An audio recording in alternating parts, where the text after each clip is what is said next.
하나님께서 우리에게 주신 말씀입니다. 마태복음 12장 38절에서 45절까지 말씀입니다. 신약성경 20쪽입니다.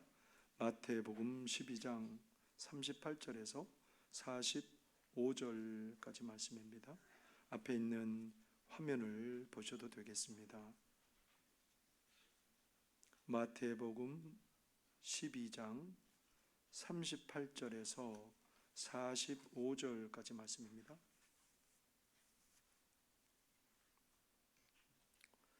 이제 제가 하나님의 말씀을 봉독하겠습니다. 하나님의 말씀을 경청하시기 바랍니다. 그때 서기관과 바리새인 중 몇 사람이 말하되 선생님이여 우리에게 표적 보여주시기를 원하나이다.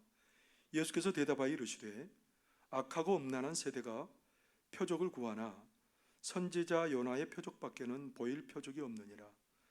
요나가 밤낮 사흘 동안 큰 물고기 뱃속에 있었던 것 같이 인자도 밤낮 사흘 동안 땅 속에 있으리라.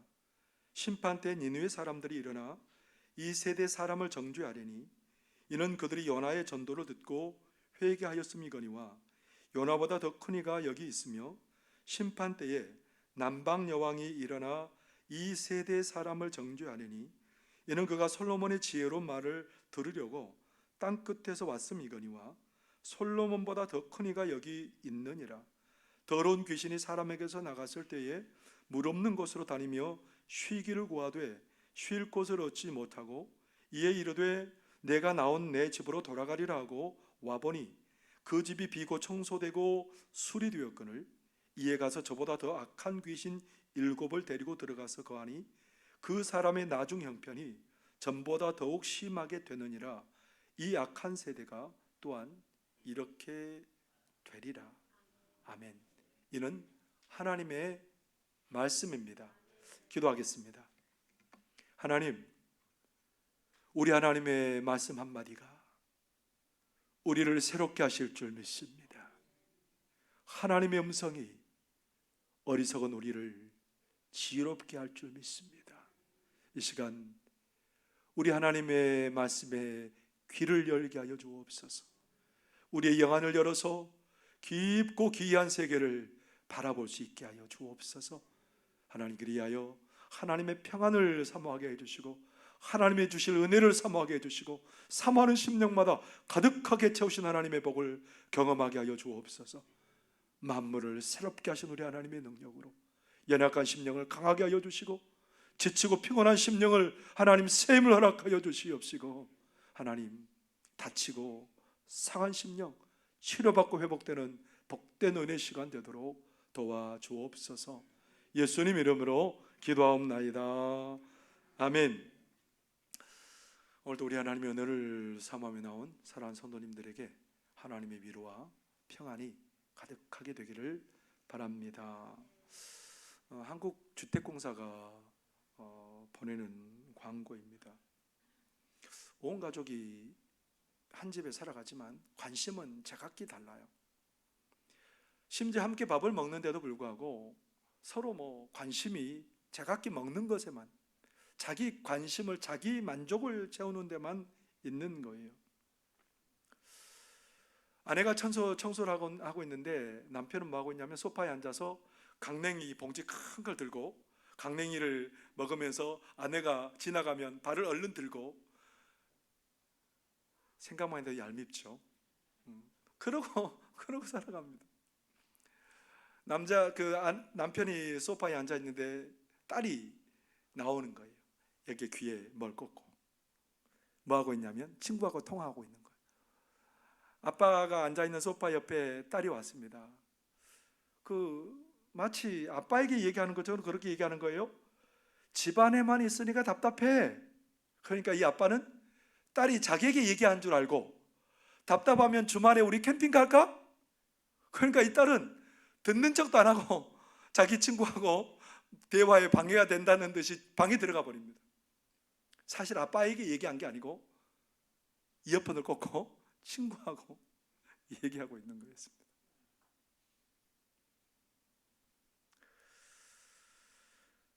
한 집에 살고 있지만 생활도 관심도 따로입니다. 그래서 이 광고의 맨 처음에 뭐라고 질문을 하고 있냐면, 한 집에 산다고 같이 사는 걸까요?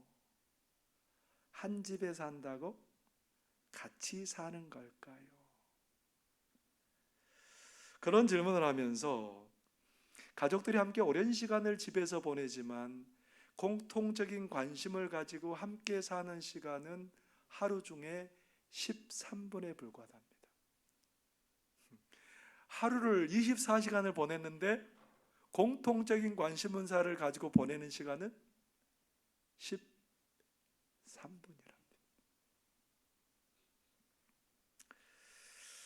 이런 가정에 어려움이 생기면 어떻게 되겠어요? 그 어려움을 극복해낼 수 있을까요? 당연히 극복해내지 못하겠죠. 그러면서 그 광고에는 코로나에 함께 할 수 있는 시간이 늘어난 만큼 가족들이 함께 보냈으면 좋겠다 그런 얘기를 하면서 그 가족이 나중에 이제 밀가루 음식을 만들면서 막 온 가족이 막 이렇게 하고 서로 막 힘을 합치는 모습을 보여주면서 결론적으로 이런 말을 합니다. 행복한 집을 만드는 가장 좋은 방법은 가족과 가까워지는 겁니다. 두 가지 질문은 우리가 늘 하고 살아가야 돼요. 어떤 질문일까요? 한 집에 산다고 같이 사는 걸까요? 또 하나는 행복한 집을 만드는 가장 좋은 방법은 가족과 가까워지는 겁니다. 왜 우리가 이 질문을 절대로 놓쳐서는 안 될까요? 우리는 늘 누군가와 함께 사는 사람들이라는 거예요. 내가 홀로 있는 그 순간에도 나는 홀로 있는 게 아니고 누군가 함께 동행하고 있다는 겁니다. 우리 하나님께서는 그것을 계속해서 우리에게 깨닫게 해주기를 원하세요. 하나님의 말씀을 통해서 우리는 혼자가 아니라는 것을 계속해서 알려주기를 원하세요. 그래서 하나님께서는 인간의 몸을 입게 하시고 예수님이 이 땅에 보내신 사건을 일컬어서 무슨 사건이라고 말씀하시냐면 임마누엘 사건이라고 말합니다. 그래서 우리 하나님께서는 이사야 선지자를 통해서 이미 그 사건을 예언해 주십니다. 그런데 예수님께서 이 땅에 오셔서 그 예언을 완성해 주죠. 마태복음 1장 23절에 보면 이렇게 기록하고 있습니다. 보라, 처녀가 잉태하여 아들을 낳을 것이요 그의 이름을 임마누엘이라 하리라 하셨으니 이를 번역한즉 하나님이 우리와 함께 계시다 함이라. 여러분, 가장 하나님의 큰 은혜의 결정체가 뭘까요? 임마누엘의 은혜라는 거예요. 우리가 하나님께 함께 할 수 없는 사람들입니다. 하나님의 은혜를 머리카락 하나만큼이라도 누릴 수 없는 사람들이에요. 오히려 하나님과 원수 되어서 우리가 멸망하고 그럴 수밖에 없는 우리들인데, 이 임마누엘의 은혜를 주셔서 우리의 죄악을 뿌리채 뽑아버리시고 우리가 하나님의 은혜의 깊은 가운데 들어갈 수 있는 그 은혜와 복을 허락해 주셨다라는 겁니다. 삶이 얼마나 고달프세요?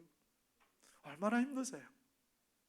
매일매일 염려가 있고 불안이 있고 두려움이 있는 우리의 삶에 오셔서 얘야, 광야와 같은 세상 참 힘들지 않냐? 그런데 그 세상에서 내가 너와 동행하는 거 아니? 내가 임마누엘로 사랑 많은 내가, 지혜가 한없는 내가, 능력이 끝이 없는 내가 너와 동행한다는 사실을 절대 잊어버리지 않으면 참 좋겠구나. 우리 주님 그렇게 우리에게 말을 걸어오십니다. 내가 너와 함께 할 거야. 그래서 사도 바울은 갈라디아 성도들에게 편지를 하면서 이렇게 쓰고 있습니다. 갈라디아서 2장 20절에 보면 내가 그리스도와 함께 십자가에 못 박혔나니 그런즉 이제는 내가 사는 것이 아니요 오직 내 안에 그리스도께서 사시는 것이라. 이제 내가 육체 가운데 사는 것은 나를 사랑하사 나를 위하여 자기 자신을 버리신 하나님의 아들을 믿는 믿음 안에서 사는 것이라. 내 안에 사느니 예수 그리스도나. 예수님이 함께 하신다라는 겁니다. 예수님을 구주로 고백하고 하나님을 아버지로 믿고 살면서 우리가 필연적으로 생각해야 되는 것은 나는 홀로 있는 존재가 아니라는 거예요. 가장 바다끝 가운데, 가장 깊은 곳 가운데 그곳에 있을지라도 나는 홀로 있는 것이 아니고 사랑 많으신 우리 주님이 나와 함께 하신다라는 거예요. 인생의 험한 길마다 나와 동행해 주셨습니다. 그 일을 위해서 우리 주님 예수 그리스도를 보내주셨습니다. 예수 그리스도는 임마누엘로 영원토록 우리와 함께 계신다라는 거예요. 근데 우리는 어떻게 살아가고 있어요? 우리 주님이 오셨는데 우리 주님 따로 나 따로, 주님은 주님이고 나는 나지 뭘. 그렇게 우리는 주님과 전혀 상관없는 삶을 살아갈 때가 참 많다는 겁니다.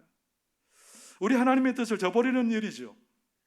예수님을 구주로 모시고 살았다고 하면서 그 고백은 뭘 동반하는 거예요? 요한복음 1장 12절에 보면 그렇게 말하고 있습니다. 영접하는 자, 곧 그 이름을 믿는 자들에게는 하나님의 자녀가 되는 권세를 주셨으니. 무슨 말입니까? 영접한다는 말이 무슨 말이에요? 내 마음의 자리에 나는 내려오고 그 자리에 예수님을 나의 주인으로 왕으로 모신다는 그런 의미예요. 예수님을 구주로 고백하고 영접하는 자들은 바로 예수님을 내 마음의 주인으로, 내 마음의 왕으로 고백하고 살아가는 사람들이에요. 그런데 우리는 어때요? 예수님 가만히 계세요. 예수님은 손님으로, 우리가 손님 정도로 그렇게 취급할 때가 있습니다. 우리 예수님을 손님 정도로 취급하고서 우리가 주님 주시는 그 평안을 누리고 기쁨을 누릴 수 있겠습니까? 오늘 본문에서 안타까운 예수님의 마음을 우리가 읽을 수 있어요. 오늘 본문 가운데서 어떤 사람들이 등장하냐면 내 방법을 고집하고 내 판단이 가장 지혜롭다고 그렇게 말하는 종교 지도자들을 우리가 볼 수 있습니다. 예수님께서요 이미 생명의 말씀을 전해주면서 사람들마다, 듣는 이들마다 감동하게 하시고 감사하게 했습니다. 병든 자들이 나음받게 되었고요, 귀신 들린 자들이 귀신이 떠나가게 되었고요, 우리 예수님께서 한 사람이 왔습니다. 귀신 들려서 귀가 먹고 말을 못하고 눈이 안 보이고 그런 사람들을 데려왔을 때 예수님께서 그를 고쳐주십니다. 눈이 열려지고요, 그래서 보게 되고요, 말을 못했는데 말하게 되고요. 예수님께서 너희들도 이 은혜 가운데 좀 행복을 누리며 살면 좋겠다, 이렇게 초대하고 불러주셨습니다. 너희들 행복해라. 근데요, 이 바리새인과 그런 사람들이 뭐라고 반응한 줄 아세요? 저 사람은 귀신의 왕을 힘입어서, 바알세불을 힘입어서 저런 능력을 행한다. 그러면서 하는 말이 뭐냐면 예수님께 간청합니다. 우리에게 메시아 하나님의 아들이라는 증거를 좀 기적을 통해서 보여주십시오. 이미 다 보여줬는데 내가 내 입맛에 맞는 것을 보여주세요. 내 마음에 맞게 움직여주세요. 예수님의 방법이 아니라 내 방법대로 해주세요. 예수님께서 뭐라고 그러신 줄 아세요? 그대로 바라보면서 악한 세대예요, 그렇게 얘기를 해요. 악한 세대. 정말 그들이 악할까요, 여러분? 그들은 악한 사람들 아니에요. 바리새인과 서기관들이 얼마나 율법을 지키기 위해서 예를 쓰냐면요, 그들이 조상들로부터 내려온 전통이 있는데 그 전통을 지키기 위해서, 하나라도 안 어기기 위해서 굉장히 경건합니다. 사람들로부터 존경받는 사람들입니다. 칭찬받는 사람들이고 박수받는 사람들입니다. 그런데 예수님께서 뭐라고 말씀하세요? 악한 세대야. 겉으로 보기에는 정말 믿음으로 사는 것 같고요, 근데 문제가 뭐냐면 나무랄 데 없는 신앙인 같은데 그들의 문제는 뭐냐면 예수님은 나와 상관없는 사람으로 살고 있어요. 자기들이 왕 되고 자기들이 주인 되고 자기들이 평가하고 자기들이 판단하고 그런 삶을 사는 그들을 향해서 예수님 뭐라고 그러셨어요? 외식하는 화 있을진저 외식하는 서기관과 바리새인들이여 하면서 그들을 호되게 꾸짖는 모습을 보게 됩니다. 그들에게는 예수님을 그들의 삶의 주인으로 모실 생각이 없는 거예요. 그래서 41절에, 오늘 본문 말씀 41절에 이렇게 말씀하십니다. 심판 때엔 니느웨 사람들이 일어나 이 세대의 사람을 정죄하려니 이는 그들이 요나의 전도를 듣고 회개하였음이거니와 요나보다 더 큰 이가 여기 있으며. 요나의 전도를 받고 요나의 하나님 말씀 선포를 받고 사람들이 회개합니다. 그것도 하루 동안 그렇게 걸어가면서 얘기하는데 왕으로부터 짐승까지 베옷을 입고 금식하고 회개를 합니다. 하나님의 뜻이 무엇인지 그들이 찾으려고 그렇게 몸부림치게 돼요. 그런데 예수님 만났습니다. 요나보다 훨씬 큰 그분이 행하신 일들을 보고 들으면서도 회개하지 않고 여전히 나는 내 삶의 주인 되어 살아갈란다, 내가 원하는 것만 들어줘, 그렇게 살아가는 그들을 보고 악한 세대여라고 우리 주님께서 평가하고 있는 것을 우리가 보게 됩니다. 자신이 주인 되어 살아가기를 절대 내려놓지 않는 세대이죠. 여러분, 종교 지도자들만 그럴까요? 오늘 믿음 생활 잘한다고 하는 우리들은 어떨까요? 겉으로 보기에는 참 믿음 생활 잘하고요, 겉으로 보기에는 참 기도하는 것 같고요, 그런 우리들에게도 여전히 예수님을 주인이 아니고 내 삶에 내가 주인 되어 살려고 하는 그런 습관들이 뿌리 깊게 배어 있음 우리는 고백하지 않을 수 없습니다. 최근에 믿음이 좋은 젊은이가 그런 얘기를 걸어왔어요. 목사님, 명상한다는 거예요. 자기가 명상. 그래서 제가 뭐라 그랬겠어요? 아이고, 명상 하세요 그랬을까요? 하나님이 싫어하십니다. 그렇게 제가 얘기를 했어요. 명상에 대해서 정의하는 글을 보면 이렇게 쓰여 있어요. 자기의 내면 안에 있는 사고와 의식을 구체적으로 살펴보는 것이며 나아가서는 내적 각성을 통해 존재 근원에 다가서도록 하는 것이다. 명상은 자신에 대한 전인적인 이해를 돕고 자기 통제에 접근할 수 있는 통로굿이라 한다. 명상의 깨우침은 의식의 진화 과정 속에서 자신을 객관적으로 바라보는 능력을 키워주고 자발적인 사랑과 기쁨을 만들어준다. 또한 감정 에너지를 조절할 수 있게 되어 다른 사람을 배려하고 인정하는 능력까지 만들 수 있다. 그래서 명상은 인간의 탐욕을 벗고 넓고 평화로운 세상과 내가 하나님을, 그것이 영원한 자유임을 알게 해주는 과정이다. 여러분, 내가 명상을 통해서 다 할 수 있다는 거예요. 나를 구체적으로 살펴볼 수도 있고 나를 통제할 수도 있고 내 감정을 조절할 수도 있고요, 그리고 나를 조절해서 사람을 배려하고 사랑할 수도 있는 능력이 생기고요, 영원한 자유를 누리고. 예수님이 필요할까요? 필요 없을까요? 명상을 통해서 이런 것들을 다 얻을 수 있다면 예수님 없어도 돼요, 이 말이잖아요. 근데 과연 그럴까요, 여러분? 과연 예수님 없어도 될까요? 예수님 없이 내가 명상 통해서 내 방법 통해서 내가 자유를 누리고 그럴 수 있을까요? 우리 인생은 절대 안 됨을 우리가 압니다. 우리 가운데 깊은 죄성이 깊이 박고 있는 거 우린 너무너무 잘 알잖아요. 제가 신학교 때 예배 시간에 말씀을 전하오신 그 목사님의 말씀을 지금도 기억하고 있습니다. 오랜 세월이 지났습니다. 근데 제가 기억하고 있어요. 그 목사님이요, 이제 수술하고 바로 회복되어서 이제 그 병실로 온 분을 만날 기회가 생겼답니다. 그러면 평상시 정말 목사님이 그렇게 인정할 만큼 바른 생각, 바른 말, 그렇게 참 바르게 살아가는 사람들인데 이게 마취에서 깨어나다 보니까 사람이 막 무의식에서 소리를 하는데 입에 담지 못할 소리를 하는 거예요. 입에 담지 못할 소리 하니까 이 목사님이 깜짝 놀란 겁니다. 저분이 저런 말 할 사람이 아닌데. 그러면서 본인이 깜짝 놀랐답니다. 그러면서 마음 먹은 게 뭐냐면, 나도 나중에 수술하고 깨어나면 어떤 말을 할지 모르니까 정말 조심해야 되겠다. 우리 인간이 그래요.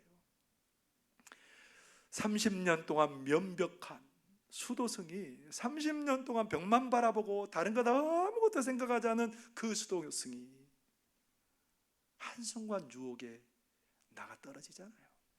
우리 그거 너무, 그 일화를 너무너무 잘 알잖아요. 사랑하는 성도 여러분, 우리 인생이 그래요. 예수님과 무관하게 살아가려고 하는 그 인생의 그 비참한 모습들을 우리에게 오늘 예수님은 우리에게 알려주고 계세요. 귀신이 그 사람을 잡고 있었답니다. 여러분, 사람이 귀신을 잡으면 얼마나 초라해지는지 아세요? 오늘 여기 보니까 귀신에 사로잡힌, 예수님에 사로잡히지 않으니까 귀신에 사로잡힌 한 사람의 얘기가 나오는데요, 귀신에 사로잡히면 성경에도 계속해서 그 귀신이, 예수님이 아닌 귀신에 사로잡히면 그 사람의 삶이 정말 망가져 내린다는 것을 우리에게 보여주고 계세요. 그래서 나중에 17장에도 보여주겠지만 예수님께서 변화산에 올라가셨는데 귀신 들린 아이를 둔 아버지가 제자들이 와가지고 이 귀신 좀 쫓아내주세요 그랬더니 못 쫓아내는 거예요. 당혹스러워하고 있을 때 예수님께서 변화산에서 내려오셨습니다. 그 귀신 들린 아들을 둔 아버지가 예수님께 말합니다. 예수님, 이 아이가, 귀신이 이 아이를 붙잡으면 간질을 하고 불에도 넘어지고 물에도 넘어지고 그런 일들이 벌어집니다. 귀신에 사로잡히니까 이 아이가 사람다운 삶을 못 사는 거예요. 이 아버지도 불안해서 제대로 된 삶을 살지 못하는 거예요. 귀신에 사로잡히면, 예수님이 아닌 다른 것에 사로잡히면 우리 인생들이 이렇게 된다라는 겁니다. 여러분은 무속인들 보셨어요? 무속인들이 우리가 보기에는 뭐 괜찮은 것 같지만 그러지 않습니다. 귀신이 12시에 일어나라 그러면 12시에 일어나야 돼요.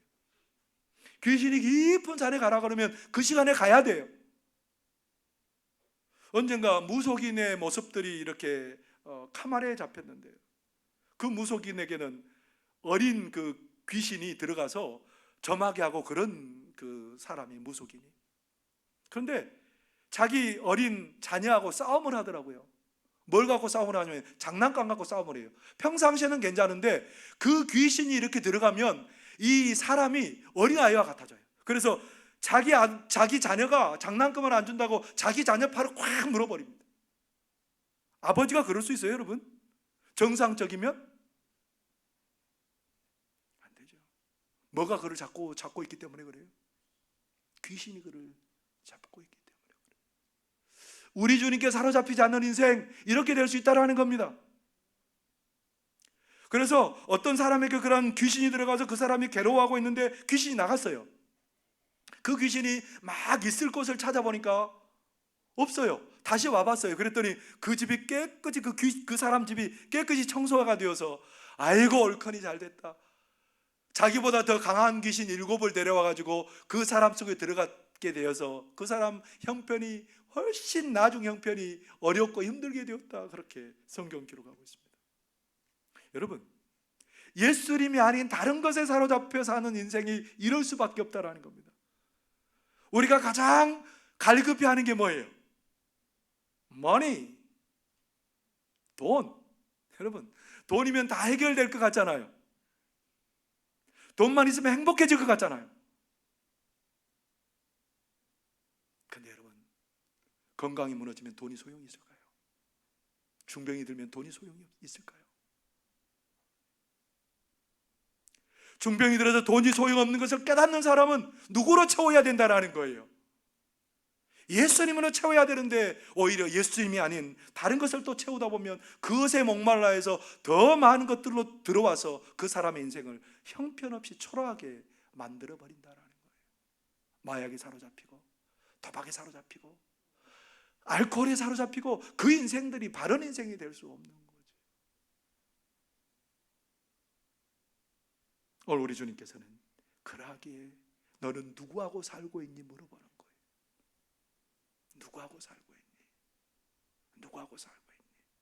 너 안에 사는 분이 누구니? 우리에게 물어보시는 줄 믿으시기를 바랍니다. 우리 주님이 우리 안에 오시면 우리의 가치 판단이 달라져요. 홍민기 목사님이 그런 소식을 접했답니다. 뉴욕의 한 갑부가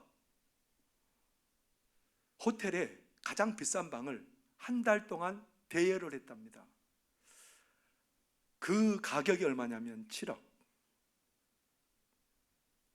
한 달 그렇게 폼나게 그 호텔에서 사는 비용이 7억이. 그 목사님이 그냥 여러분, 예수님을 주인으로 모시지 않는 사람은 괜찮잖아요. 7억이 아니라 돈 많은데 70억이면 어때요? 700억이면 어때요? 돈 많은데. 어디다 돈을 쓸 줄 모르는 사람들은 700억도 좋고 뭐 70억도 좋잖아요. 괜찮잖아요. 근데 그 목사님은 뭐라고 말하냐면 가슴이 아팠답니다. 아프리카에 있는 아이들, 한 아이들 한 달 먹는데 45,000원이면 충분히 먹일 수 있는데 그런 돈을 거기에 사용하는 그 모습을 바라보면서 너무너무 가슴이 아팠답니다. 왜요? 예수님이 내 삶의 주인이다 보니까 그 모습이 멋있는 게 아니라 가슴 아픈 모습으로 다가오게 되었다는 겁니다. 예수님이 내 왕이시다 보니까. 근데 그 목사님이 멋진 게 있어요. 뭐냐면 결혼식 주례를 할 때 신랑에게 이렇게 말한답니다. 생글생글 웃는 신랑에게 뭐라고 말하냐면, 신랑이여, 오늘 이 여인을 아내로 맞는다는 것은 동시에 이 땅에 존재하는 모든 여자를 다 포기하는 것입니다. 여러분, 이 여인을 아내로 맞는다는 것은 그 여인만 바라보고 온 땅에 사는 모든 여인을 포기하는 거래요. 그러면서 하는 말이 뭐냐면, 가장 나쁜 남편은 자기 아내에게도 잘하지만 이 세상 모든 여자에게도 잘하는 남편이 가장 나쁜 남편이래요. 자기 아내만 사랑해야 되는데 세상 모든 여자들을 잘해준다는 거예요. 제일 나쁜 남편이래요. 근데 여러분의 신랑은 누구세요? 우리의 신랑은 누구예요? 예수님이죠. 근데 우리 예수님과 결혼했어요. 그러면 어떻게 해야 될까요? 예수님도 좋고 세상도 좋고 이것도 좋고 저것도 좋고, 그러면 신랑 대신 우리 예수님이 뭐라고 생각하겠어요? 그게 무슨 나하고 결혼한 거냐? 우리의 모습이 그렇다는 거예요. 우리가 예수님을 신랑 삼아 내 안에 사느니 내 삶의 왕이요 주님 되신 우리 주님을 고백하기를 원하는데, 우리의 삶이 세상도 좋고 돈도 좋고 물질도 좋고 쾌락도 좋고 다 좋다고 생각하고 살아가는 그런 우리들의 얄팍한 모습입니다. 오늘 그런 우리들에게, 그러기 쉬운 우리들에게 오늘 다시 한번 강조해 주시고 싶은 말씀이 뭐예요? 내 안에 사시는 이 예수 그리스도임을 고백하고 살기를 원하는 거죠. 예수님 한 분이면 만족합니다. 이 고백으로 살기를 원하는 거예요. 예수님만 나의 소망입니다. 예수님만 나의 즐거운 기쁨으로 삼고 살겠습니다. 이런 고백을 드리며 살기를 원하는 거예요. 예수님이 뭘 즐거워하세요? 나 다른 거 다 버리고 그것 위해서 살아갈게요. 이렇게 결단하고 살아가는 거예요. 그런데 여러분, 그런 삶이 어느 날 하루 탁, 오늘 설교 들었으니까 내일부터 그렇게 살아야지 될까요? 잘 아시네요? 그러면 어떻게 살아야 될까요? 제이슨 미첼이라는 목사님이 그렇게 얘기를 합니다. 용서나 믿음이나 인내나 겸손을 나타내 보이는 그 사람이 타고나서 그렇게 보이는 것 같지만 그거 절대 아니라는 거예요. 그런 삶은 절대 그냥 되는 것이 아니고 자연스럽게 몸에 붙을 때까지 이를 악물고 계속해서 훈련하고 실천한 사람이 그렇게 살 수 있다는 겁니다. 그러면서 하는 말이 뭔지 아세요? 진정한 위대함은 전자레인지 안에서처럼 몇 분 안에 뚝딱 완성되지 않는다. 피아노 교습을 한 번 받고 피아노 거장이 되지는 않는다. 언제나 시간과 노력이 필요하다. 예수님의 리듬에 맞춰 춤추는 삶이 편해지는 것, 너무도 힘들었던 순종이 제2의 천성으로 굳어지는 것, 이것이 우리를 향한 예수님의 바람이다. 무슨 말이냐면, 우리가 좋은 요리를 먹으려면 어떻게 해야 돼요? 막 뚝딱해서 3분 만에 전자레인지에 데웠다고 좋은 요리, 맛나는 요리가 되는 게 아니라는 거예요. 좋은 요리 하려면 어떻게 해야 돼요? 미리 좋은 재료를 엄선해서, 그리고 좋은 재료에 좋은 양념을 해서 오랜 동안 시간을 들이고 숙성을 해서 먹어야 맛 깊은 맛을 느낄 수 있고 좋은 요리 될 수 있죠. 오늘 피아노 한번 딱 켰다고, 오늘 한번 했다고 그냥 최고의 그런 음악을 연주할 수 있는 게 아니라는 거예요. 피아노 그 바이올린을 들고 계속 나는 손에 물집이 잡히고 그러도록 손이 부르떠 터지도록 연주를 해야 명품 음악이 나온다는 겁니다. 예수님 안에 예수님의 모습을 보이고 예수님의 성품을 보이는 삶, 하루아침에 안 된다는 거예요. 어떻게 됐다는 거예요? 내 안에 사는 이 예수님입니다. 예수님과 늘 교제하고 예수님의 음성을 듣고 그런 사람은 그 놀라운 삶을 살아내게 될 줄 믿습니다. 그 은혜를 깨달아야 돼요. 은혜를 깨닫지 못하면 절대로 그런 삶을 살아낼 수 없습니다. 우리 예수님께서 올 수 없는 곳에 오셨습니다. 초라한 내 인생에 오셨습니다. 사랑받을 수 없는 나를 사랑해 주러 오셨습니다. 하늘의 보좌 다 버리시고 나에게 그 모든 것 다 덧입혀 주기 위해서 이 땅에 오셨습니다. 허무한 가운데 죽을 수밖에 없는 나에게 영원한 생명을 주셨고요, 가장 가난한 나에게 가장 부유케 하셨습니다. 우리 예수님 말 한마디면요, 우리는 회복이 돼요. 일어나라, 우리 주님 말씀하시면 죽은 자도 일어나는 역사가 일어나게 될 줄 믿습니다. 그 주님의 은혜가 우리 가운데 있다라는 거예요. 그 은혜가 우리 삶에 열려 있다라는 겁니다. 어찌 행복한 인생이 아닐 수 있겠습니까? 어찌 복받은 인생이 아닐 수 있겠습니까? 오늘 솔로몬의 지혜를 들으려고 먼 남방에서 스바야 왕이 왔대요. 선물을 가지고 왔대요. 뭘 듣기 위해서요? 솔로몬의 지혜를 듣기 위해서. 그런데 솔로몬의 지혜보다 훨씬 엄청난 지혜를 가진 분이 있다는 겁니다. 누구라고요? 예수님. 그분에게 귀를 기울일 때에 우리의 영안이 열리는 역사도 일어나고요, 치료 역사도 일어나고요, 지혜로운 사람 되는 역사도 일어난다는 거예요. 어리석은 자가 지혜로워져요. 예수님과 함께하면, 그분의 음성 귀 기울이면 무능한 자가 능력이 있어져요. 정말입니다, 여러분.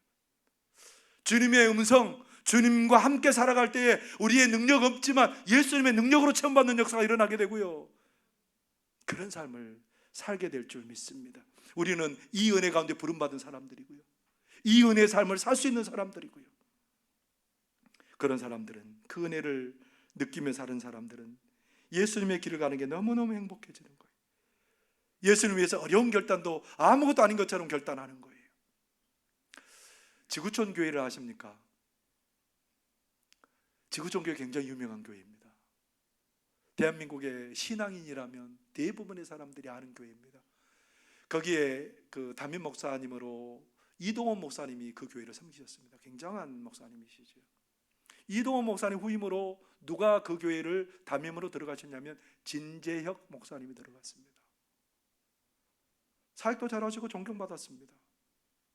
그런데 그 교회를 담임한 지 9년째 갑자기 예배에서 아브라함의 설교를 하다가 저 갑니다 그랬답니다. 저 갑니다. 교인들이 얼마나 놀랬겠어요. 저 엄청난 담임 목사 자리를 놓고 간대요. 어디 가냐면 20년 전에 선교했던 케냐 땅으로 간대요. 20년 전에 어린아이들 데리고 케냐 땅에서 선교했는데 담임 목사 9년 하고 간대요. 나이도 어느 정도 들었습니다. 20년 전에는 그냥 했는데 지금은 뭐 평안한 것들을 맛보고 그래서 그러기도 어려운 자리고, 이 자리가 너무너무 엄청난 자리여서 그냥 그만두기도 어려운 자리예요. 근데 그가 뭐라고 고백한 줄 아세요? 우리는 하나님의 비전을 향해 나아가는 사람들입니다. 생존을 위해 몸부림치는 것이 아니라 이 땅을 향한 하나님의 뜻을 구하며 하나님, 제가 무엇을 하기를 원하십니까? 라고 묻는 사람들입니다. 참 멋지잖아요. 생존을 위해 사는 사람들이 아니라는 거예요. 그것 때문에 몸부림치고 사는 사람들이 아니라는 거예요. 우리가 살아가는 단 하나의 이유는 하나님의 비전을 가지고 우리 주님이 원하는 그 길을 가는 것이 우리의 길이라는 겁니다. 예수님이 오셔서 우리에게 은혜 주신 그 은혜를 깨달은 자마다, 내 안에 사는 이 예수 그리스도임을 깨달은 자마다 주님 기뻐하는 그 길을 가게 되는 역사가 일어나게 될 줄 믿습니다. 사랑하는 성도 여러분, 오늘 나는 내 안에 계신 예수님과 따로따로 살고 있는 건 아닙니까? 하루에 몇 분 정도 예수님과 함께 하십니까? 예수님과 나는 전혀 합이 맞지 않는 부부처럼 살아가는 건 아닙니까? 오늘 예수님은 우리에게 다시 말씀하십니다. 너는 은혜 받은 자야. 내가 너와 함께 하기 때문이야. 너는 항상 고난의 때, 어려운 때에 나와 함께 하고 있는 사람이야. 그렇게 얘기하십니다. 낙심하지 마십시오. 내가 능력이 없다고 여러분 고민하지 마십시오. 나와 동행하시는 주님의 능력이 내 능력이고요, 나와 동행하시는 주님의 평안이 내 평안이고요, 나와 동행하시는 주님을 주인으로 모실 때 그 지혜가 내 지혜 되는 역사가 일어나게 될 줄 믿습니다. 그 복을 가득하게 누리는 우리 성도님들 다 되시기를 바랍니다. 기도하겠습니다. 사랑하시는 하나님 아버지, 어찌 은혜 이 사랑 우리에게 주셨습니까? 하나님, 그 은혜 측량하려고 할지라도 다 측량하지 못합니다. 우리 주님 오셔서 우리에게 가득한 것 덧입혀 주시고 부족함이 없게 하시고, 그런 우리를 날마다 동행하시고, 넘어질 때마다 일으켜 주시고, 상처 입을 때마다 싸매어 주시고, 무능할 때마다 일으켜 세워서서 능력을 가득하게 부어주시는 줄 믿습니다. 내 안에 사는 이 예수 그리스도니, 하나님, 이 믿음의 고백 가운데 우리 하나님이 주시기를 원하는 그 복을 누리며 그 복의 통로되어 살아가는 우리 모두 되도록 도와주옵소서. 예수님의 이름으로 기도하옵나이다. 아멘.